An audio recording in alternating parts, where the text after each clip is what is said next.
काकभुशुंडी जी महाराज का एक नियम है, जब जब राम जी जन्म लेते हैं अयोध्या में, तो काकभुशुंडी जी नीलगिरी से आके अयोध्या रहते हैं। 5 साल अयोध्या में रह के और रघुनाथ जी की बाल लीलाओं का दर्शन करते हैं। एक बार भगवान बाल लीला कर रहे थे, खेल रहे थे, काकभुशुंडी जी दूर बैठे थे। राम जी मालपुआ खा रहे थे तो सामने काकभुशुंडी जी बैठे थे। भगवान तो जानते हैं कि काकभुशुंडी है, राम जी ने मालपुआ दिखाया, खाओ। अब भगवान जिसको अपना प्रसाद दे कौन अभागा नहीं खाने जाएगा हो। काकभुशुंडी जी दौड़ के खाने गए, तब तक भगवान रो दिए तो भाग लिए। फिर काकभुशुंडी जी दूर गए तो भगवान पुआ दिखाने लगे, आओ आओ खा लो खा लो। जैसे काकभुशुंडी जी खाने जाए भगवान रो दे तो काकभुशुंडी जी भाग जाए। ऐसा चला 5-6 बार। अब देखिए भगवान की माया का प्रभाव।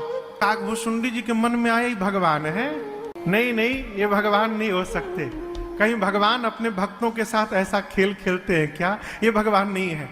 पकड़ा माया ने काकभुशुंडी जी के मन को। रघुनाथ जी वहीं बैठे बैठे अपना हाथ फैलाए उनको पकड़ने के लिए, और काकभुशुंडी जी भागना प्रारंभ किए। 7 बरन भेद कर 3 लोक 14 भुवन काकभुशुंडी जी भागते रहे। भगवान का हाथ उनके पीछे दौड़ता रहा। और दर्शन करिए, काकभुशुंडी जी के शरीर में और भगवान के हाथ में केवल 2 उंगली का अंतर था मात्र, इतनी दूरी।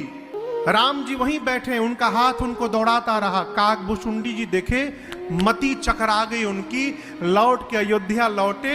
भगवान राम ने अपना मुख खोला और काकभुशुंडी जी भगवान के मुख से भीतर चले गए। भीतर गए, अनेकानेक ब्रह्मांड दिखाई देने लगे, करोड़ों ब्रह्मांड। अब जिस ब्रह्मांड में जहां पृथ्वी है, उस पृथ्वी की अयोध्या में जाते हैं काकभुशुंडी जी, वहां राम जन्म देखने लगे। ऐसे करके काकभुशुंडी जी 100 कल्प भगवान के पेट में रहे। 100 कल्प।